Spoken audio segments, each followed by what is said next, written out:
Por quase um século, pensar em máquinas capazes de aprender, assim, tipo a gente, era coisa do futuro. Pois bem, o futuro chegou.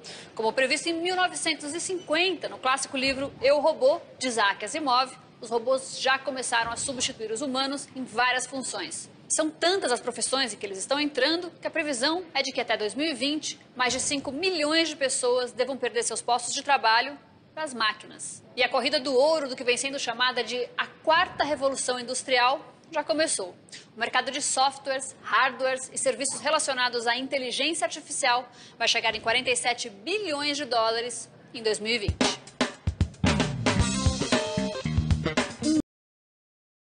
Vamos começar pelo começo. O que é, afinal, o que a gente chama de inteligência artificial? A inteligência artificial é uma área da ciência da computação que se propõe a criar sistemas que simulem a capacidade humana de raciocinar. O ponto é que, diferente da gente, uma máquina é capaz de guardar, cruzar e analisar, em tempo recorde, uma quantidade de informações infinitamente maior do que os humanos. Pensa, por exemplo, no que pode ser feito pela cura do câncer se uma máquina puder concentrar toda a informação que existe no mundo sobre esse assunto e cruzar dados de prontuários de dezenas de milhões de pacientes em segundos. E essa é só uma das infinitas possibilidades de aplicação dessa tecnologia na nossa vida cotidiana. Mas para entender isso bem melhor, a gente conversou com um expert no assunto, um robô.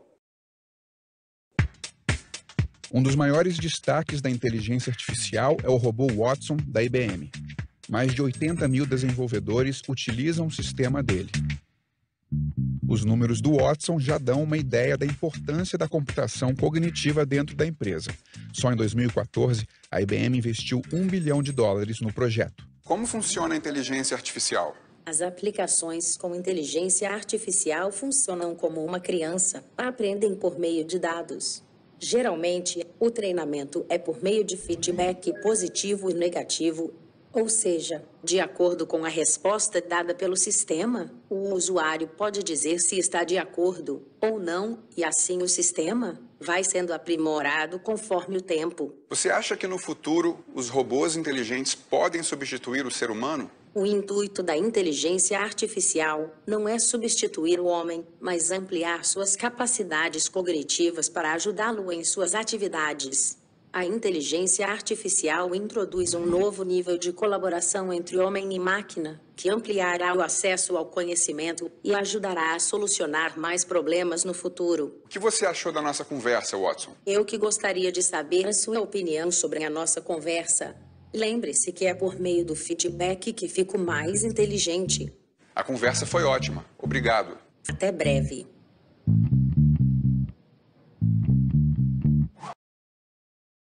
Eu sou aquele tipo de pessoa que quando liga para o banco, fica só querendo saber qual é a tecla que tem que apertar para falar com o atendente. Sabe como é que é?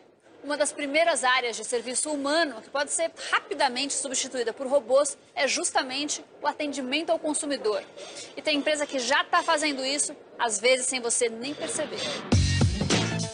Esse banco aqui não tem agências.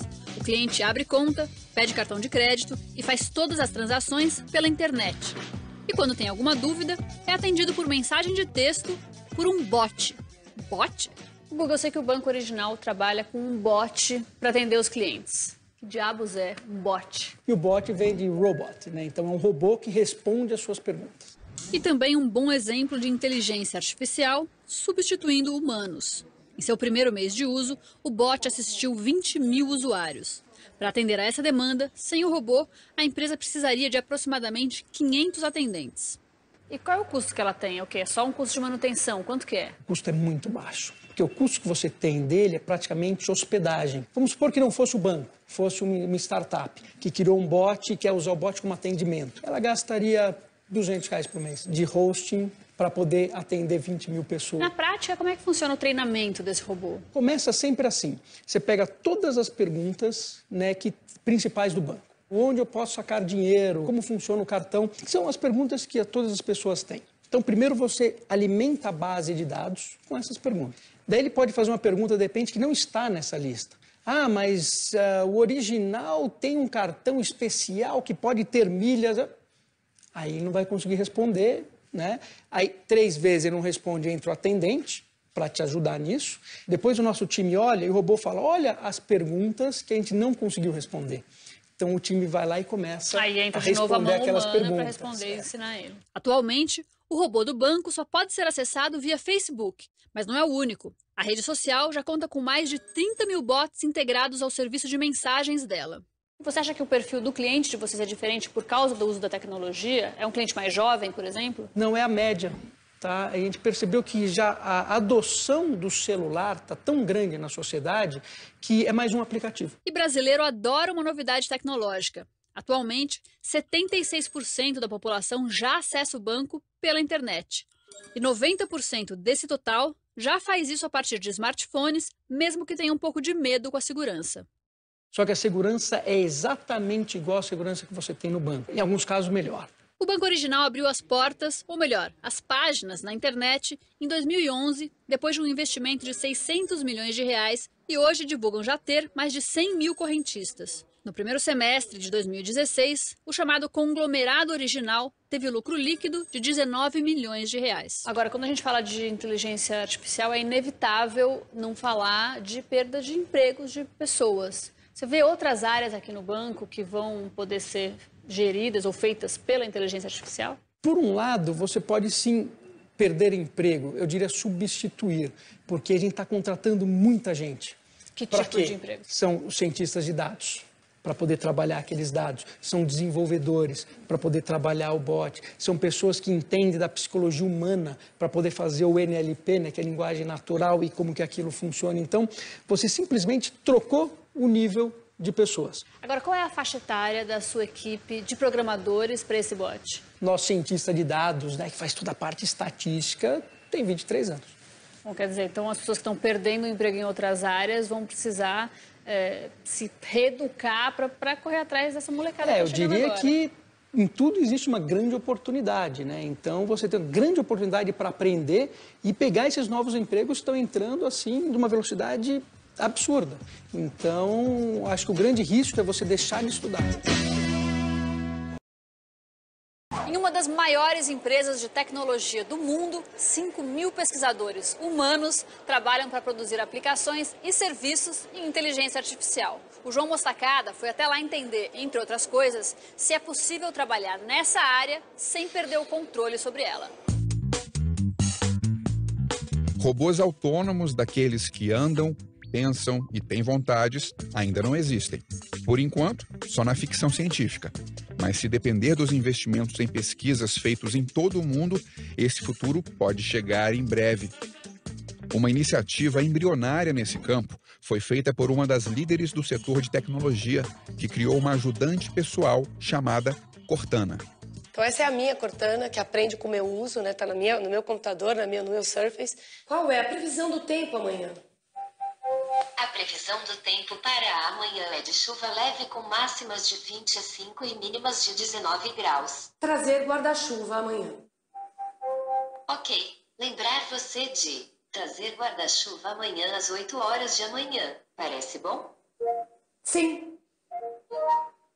Por que a sua empresa decidiu abrir uma unidade específica voltada só para desenvolvimento de inteligência artificial? Você deve estar vivendo hoje um mundo 100% conectado. Isso está gerando uma grande quantidade de informação. Para tratar com esse grande volume de dados, né, de uma forma a gerar produzir inteligência, é super importante que a tecnologia seja uma aliada. A gente se colocou a missão de democratizar o acesso à inteligência artificial. Para isso, a gente alocou 5 mil pesquisadores na Microsoft para realmente só produzir inteligência, aplicações e serviços de inteligência artificial. E em relação às empresas, às indústrias, também o interesse é grande, vem procurando vocês para desenvolver ferramentas em inteligência artificial? Sim, o interesse é crescente. Alguns dos nossos principais clientes, inclusive, tratam isso de forma muito confidencial, porque é de grande diferencial competitivo. Existe alguma preocupação ética da parte de vocês no sentido de substituição da força de trabalho humana por máquinas inteligentes? A nossa crença é que antes era impossível para o ser humano lidar com grandes volumes de dados. Com a capacidade computacional que a gente tem hoje, na nuvem, os serviços inteligentes, isso passa a ser possível. Então, qual é, novamente, a nossa crença? A combinação entre o poder da tecnologia em lidar com essas grandes massas de dados e o poder de produção de conhecimento, de insights, processos de cura, no caso, por exemplo, do câncer, esta combinação é imbatível. Em 2016, a Microsoft criou a Tai, um robô que usava inteligência artificial para se comunicar nas redes sociais. Mas a experiência saiu do controle. E a Tai disparou mensagens ofensivas e racistas. Como é que vocês vão garantir a segurança das novas inteligências artificiais? 2 pontos muito importantes aí. Do ponto de vista tecnológico, o experimento da Tai foi muito bem sucedido, porque a gente conseguiu realmente comprovar que a capacidade desse algoritmo exposto às redes sociais, às interações humanas, foi realmente muito capaz de aprender com essas interações. Do ponto de vista social, houve um grande aprendizado para a gente, para a empresa, tanto que em menos de 24 horas nós tiramos esse experimento do ar, por não representar questões de comportamento que nós queremos como empresa. E numa situação aí como o médico e o monstro, onde há uma perda de controle por parte das máquinas, quem é que assume a consequência? Quem é que assume a responsabilidade por esse tipo de problema? Nós acreditamos que todo o desenvolvimento tem que ser feito hoje com muita transparência, no princípio de agregar a humanidade e assumindo os riscos desse desenvolvimento à medida que nós vamos aprendendo com a tecnologia. Big Data é um termo que a gente sempre vê relacionado à inteligência artificial. Basicamente, ele dá nome a uma quantidade imensurável de dados que a tecnologia é capaz de captar, mas que nem um time de centenas de humanos seria capaz de analisar com a mesma precisão e rapidez que uma máquina. Aqui em São Paulo, uma empresa usa a inteligência artificial para analisar o banco de dados dos clientes de marcas de varejo, para assim ajudá-las a se comunicar melhor com eles. Quantos spams você recebe por dia? Desses, quantos trazem informações que você precisa de verdade? Com só 26 anos, Ricardo e um sócio desenvolveram uma tecnologia que descobre para as marcas quais são as informações, ofertas e produtos que você realmente quer receber. A Social Miner, ela quer acabar com o spam. Então a gente quer que as marcas elas possam se relacionar melhor com seus consumidores e a gente quer usar a inteligência artificial para isso. Por outro lado, a gente também quer que, além dessa automação, desse processo robótico, tenha um ponto humano. Então, humanizar a relação entre as empresas, organizações e pessoas acabou se tornando a missão da Social Miner. Os clientes da Social Miner são e-commerces de varejo que já garantiram para a empresa uma base de dados de mais de 12 milhões de consumidores. Agora, Ricardo, para o público leigo, eu, por exemplo, como é que a inteligência artificial entra no seu negócio? Acho que se eu te perguntar se você gosta dos e-mails que você recebe ou quando você se cadastra, imaginei que a resposta fosse ser não, certo? O que acontece é que hoje os e-commerces, em geral, eles acabam falando tudo para todo mundo. O desafio do e-commerce é conseguir fazer que a experiência que você tenha com o e-mail, com a notificação, com a mensagem no celular, seja única. Então, a gente aplica a inteligência artificial para isso. Então, assim, eu quero saber que você é a Maria, que você está visitando esse site desse e-commerce, depois eu quero entender sobre quem é você, pelo que você se interessa, e por último, como é que eu posso te entregar uma experiência, você fale, uau, isso veio para mim, ele não está enviando para todo mundo. Num exemplo prático, em vez de você receber um e-mail dizendo esse tênis está com 30% de desconto, você recebe um que diga, Maria, que bom que você voltou a correr, quer dar uma olhada nos descontos dos nossos tênis? Então, o problema, de uma certa forma, é que os seres humanos não conseguiriam conversar com 1 milhão de consumidores de uma loja. Mas um robô, ele consegue entender esses comportamentos e aí, com automação e inteligência, a gente consegue entregar uma experiência que seja única para cada pessoa. Tá bom, você está me dizendo que você usa os dados de uma empresa naquela ação de marketing da mesma empresa, mas você tem vários clientes aqui dentro. Como é que você me garante que você não está usando esses dados de todas as empresas para todas elas? Tem uma questão ética muito forte aí. Esse é um tema bastante complicado. Quando alguém dá essa permissão para uma marca falar para ela, a gente quer garantir que esses dados sejam usados apenas para aquela marca. Então, hoje a gente segue todas as políticas de privacidade, de segurança, as políticas das próprias redes sociais que já garantem e também contratualmente para deixar o nosso cliente um pouco mais seguro. Ricardo e um sócio partiram do zero, mas logo receberam um investimento anjo de R$250 mil. Em 2016, já com 100 clientes, a empresa faturou 2,6 milhões de reais e projeta um crescimento de 400% para 2017. Escuta, e você não tem medo que no futuro o robô faça exatamente o que você faz? Logo no começo a gente entendeu que só a inteligência não ia ser suficiente, porque as pessoas percebem que é um robô enviando e-mail. Então a gente pensou qual é o outro elemento que vai tornar essa experiência muito mais humana. E esse elemento é o próprio ser humano. Então o que a gente está tentando fazer é que fazer publicidade sem cara de publicidade, com cara de engajamento. E a gente já teve cases de clientes falarem pra gente que o consumidor agradeceu a mensagem que ele recebeu achando que um ser humano escreveu aquilo. Quer dizer, o papel de vocês é cada vez usar mais inteligência artificial pra gente cada vez menos perceber que ela existe. Exatamente. É um perigo isso. É um perigo. Hi, Samantha. Quem assistiu o filme Ela sabe do que eu tô falando. Samantha era a assistente virtual de Theodore, o personagem principal do filme, e por quem ele acaba se apaixonando. Parecia ficção, mas os assistentes virtuais já são realidade. O João Mostacada foi conhecer uma empresa que desenvolve esse tipo de tecnologia. Uma solução para o exército americano impulsionou os negócios da Next IT. Em 2004, a empresa criou um assistente virtual para ajudar os militares a recrutar soldados. A firma aterrissou aqui no Brasil em 2012. O foco? Desenvolver serviços para o setor privado. Como funciona a plataforma de vocês? O que a gente faz é construir um cérebro artificial com uma programação proprietária desenvolvida por nós ao longo desses mais de 10 anos, onde eu consigo extrair as intenções das pessoas quando elas perguntam alguma coisa. Então, muitas vezes o sujeito quer, por exemplo, saber o saldo dele no banco, mas ele pergunta quanto eu tenho na minha conta.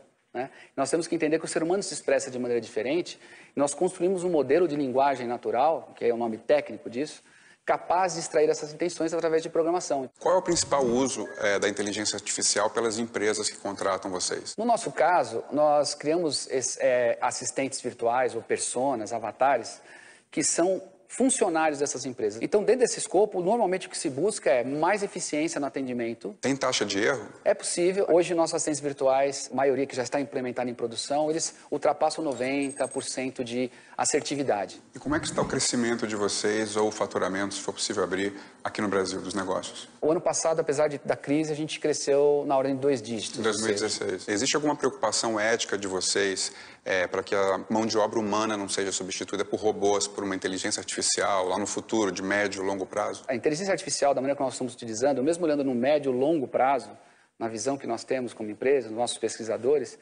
eles veem que cada vez mais você vai ter complementariedade. A gente não vê essa zona de conflito. Um dos clientes da Next IT aqui no Brasil é a Ticket. A empresa brasileira implantou o sistema de inteligência artificial em março de 2015. Por que vocês decidiram usar uma plataforma de inteligência artificial nas operações de vocês? Então, era o momento de reinventar a central de atendimento. Então, como fazer isso? Então, surgiu a ideia de uma assistente virtual, onde ela não simplesmente se limitasse a responder as perguntas, mas também que ela executasse alguns serviços, né? Por exemplo, hoje a Eva é capaz de remitir um cartão, caso você perca o seu ticket restaurante. O nome é Eva, da inteligência de vocês. Eva é o nome batizado. Houve otimização dos custos, aumentou o lucro. Quais foram os resultados? Ela otimiza custos, sim. Uma ligação no atendimento humano, ela é mais onerosa do que uma sessão, nós chamamos de sessão, através da assistente virtual. E você não está preocupada com a ameaça da Eva de tomar o seu trabalho? De forma alguma, a Eva é minha aliada. O estudo da Universidade de Oxford concluiu que quase metade dos empregos nos Estados Unidos deve ser informatizada nos próximos 20 anos. Mas eu duvido que a profissão de sommelier de cervejas esteja nessa lista, já que a cerveja artesanal parece um termo bem distante de inteligência artificial. Até agora. Dá uma olhada onde que o Rodrigo Carvalho foi, lá em Londres. Enquanto o povo bebe, britanicamente discreto, o CEO de uma marca de cerveja pioneira trabalha feito louco, mas sorri por dentro. Viemos ao leste de Londres conhecer a primeira cerveja fabricada com a ajuda da inteligência artificial. A cerveja custa 4 libras. Vai sendo aperfeiçoada com a ajuda de algoritmos. Milhares de dados são gerados a partir da opinião dos clientes. Depois que você toma a primeira, uma mensagem pisca no Messenger do teu Facebook com 9 perguntas. E aí, gostou? Qual nota você dá? Preferia que fosse menos frutada, mais alcoólica? E aí, um sistema mais rápido e muito mais inteligente do que qualquer um de nós faz o cruzamento de informações valiosíssimas para a empresa. Because essentially brewing is just, it's a science. You can attach ones and zeros to what goes into brewing, which means if you ask the right questions to our customers, we can create recipes using machine learning, which could then ultimately result in what you see in a bottle of beer. Os sócios se complementam. Um é formado em marketing e o outro é especialista em tecnologia. A ideia de usar a inteligência artificial para uma cerveja surgiu no início de uma bebedeira. Funny story, when Rob, my co-founder, and I were talking about how we could apply machine learning, we were both had a beer in our hand and we looked down and we thought, hey, this is the good first test market to see how it goes. O sócio não abre o jogo de quanto investiu para criar a cerveja, mas diz que no mês seguinte já estava lucrando e que hoje cresce 200% ao mês. Our beer is currently being sold in London in various pubs and restaurants. It's also being sold at various tech co-working spaces where our audience are technology enthusiasts hanging out and drinking beer. In the future, we're looking at expanding to other markets where there are tech startups happening. So Silicon Valley, Berlin, Bangalore, all of these places where there's a large tech community who understand what we're trying to achieve here. Ele fala que o segredo é levar a sério, de fato, a opinião dos clientes. It's a really good point because we look at companies like TripAdvisor and we give feedback to these companies all the time. But how often do the hotels that are on TripAdvisor tweak their service or change what's in the hotel room based on that feedback? So what we're doing is we're dynamically changing the product every single month. O pessoal que veio para a degustação curtiu a cerveja inteligente. On my own, I tried about 3, and then we had a tasting session with another 3. So about 6. Os sócios sabem que estão num baita mercado. Usar a inteligência artificial para produtos físicos é novidade. Do you have plans to apply this technology in other projects? We are looking at other industries. Those include things like perfume, things like coffee, things like chocolate. We think all of these particular products are quite emotive and people have strong opinions about them. Se por um lado a inteligência artificial vai ser capaz de resolver problemas fundamentais para a gente, por outro, vai criar novos desafios. O maior deles, é claro, é como empregar esses milhões de pessoas que vão perder seus postos. Será que o futuro realmente chegou?